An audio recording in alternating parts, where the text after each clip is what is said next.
تحریر فرمایا ہے کہ کچھ مہینہ پہلے شادی ہوئی ہے اور بیوی سے کچھ چھوٹی موٹی باتیں ہوتی رہتی ہیں اور وہ غلطی ہونے پر نہ سوری کرتی ہیں، نہ معافی مانگتی ہیں، نہ معذرت کا کوئی جملہ ادا کرتی ہیں۔ حالانکہ میرا حال یہ ہے کہ غصے اور مذاق میں بھی کوئی غلط بات ہو جائے تو میں ان سے فوراً معافی مانگتا ہوں اور سمجھانے پر اصرار کرتی ہیں۔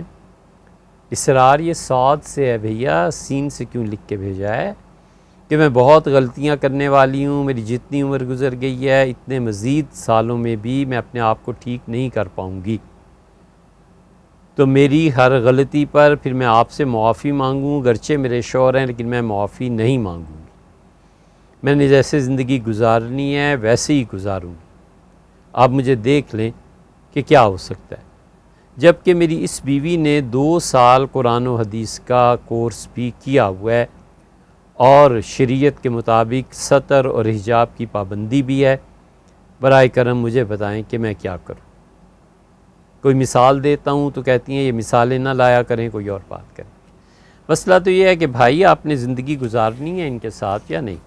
ابھی تو شادی کو چند ماہ ہوئے ہیں، پھر آگے پیدائش کا اس کا بھی تو سلسلہ ہو جاتا ہے نا۔ آپ طے کریں اپنی زندگی گزارنی ہے یا نہیں۔ اگر زندگی گزارنی ہے، جو کچھ وہ کہتی ہیں اسے مان جائیں، خاموشی سے زندگی بسر کریں، بس جو آپ نیکی ان کے ساتھ کر سکتے ہیں اس میں کوئی کمی کوتاہی نہ آنے دیجیے۔ پتھر کی سل ہوتی ہے نا، اس پہ مسلسل قطرہ گرتا رہے پانی کا، نل جو ہوتے ہیں لوز ہوتے ہیں نا، پانی کے قطرے گرتے رہتے ہیں، ایک دن اس سل کا دل بھی چر جاتا ہے۔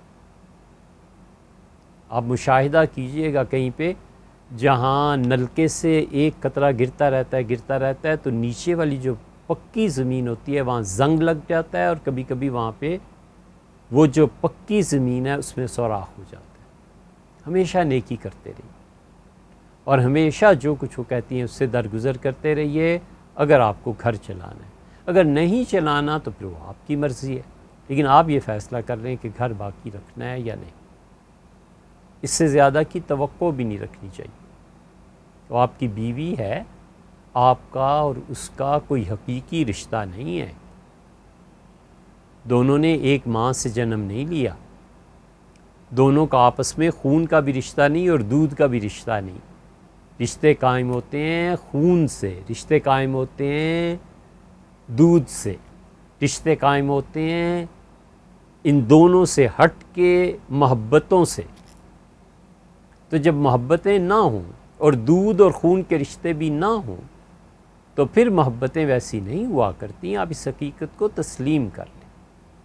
ایسی بیویاں بھی ہوتی ہیں جو اتنی بلند کردار کی ہوتی ہیں کہ اپنے بہن بھائی ماں باپ سب کو تج دے کے ساری زندگی جس گھر میں کھیل کے اور بھائیوں اور والد کی شفقت میں بسر کی ہوتی ہے، سب چھوڑ کے شوہر کی خاطر آ کے نئے گھر میں بس جاتی ہے۔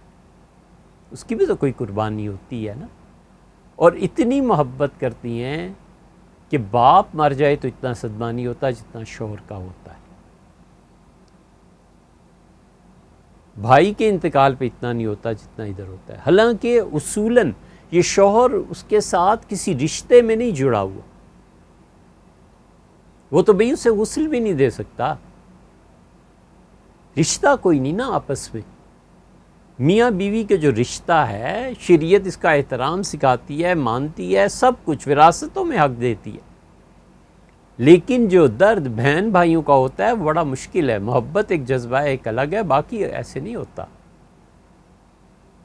اور کبھی کبھی بعض بچیوں میں بھائیوں کی محبت، والد کی محبت زیادہ عود کرتی ہے، لوٹتی ہے، اس لیے کہ خون کا رشتہ ہے، آپ اسے کیسے ختم کر سکتے؟ دودھ کا رشتہ ہے، کیسے ختم کر سکتے ہیں؟ وہ تو اس کی سرشت میں ہے۔ تو اس حقیقت کو مان جانا چاہیے۔ اسی لیے تو شریعت نے مال میں ان کا حصہ رکھا ہے، لیکن عدت گزارنے کے بعد یہ بھی آزاد اور ان کے انتقال کے بعد یہ بھی آزاد، سوائے اس کے کہ اسی کی بہن سے شادی کرنا چاہے تو مرد کو بھی 40 دن صبر کرنا ہوگا، گویا یہ بھی اس کی ایک عدت ہے، ایسے ہی سمجھ لیں۔ تو اس لیے ان چیزوں کو زیادہ سوچنا بھی نہیں چاہیے. اصولی فیصلے، گھر بسانا ہے بس اللہ تعالیٰ سے مانگتے رہیے اور مناسب حد تک نصیحت کرتے رہیے، بس اس سے زیادہ کچھ نہیں. اور اگر نہیں بسانا تو پھر آپ کی اپنی مرضی.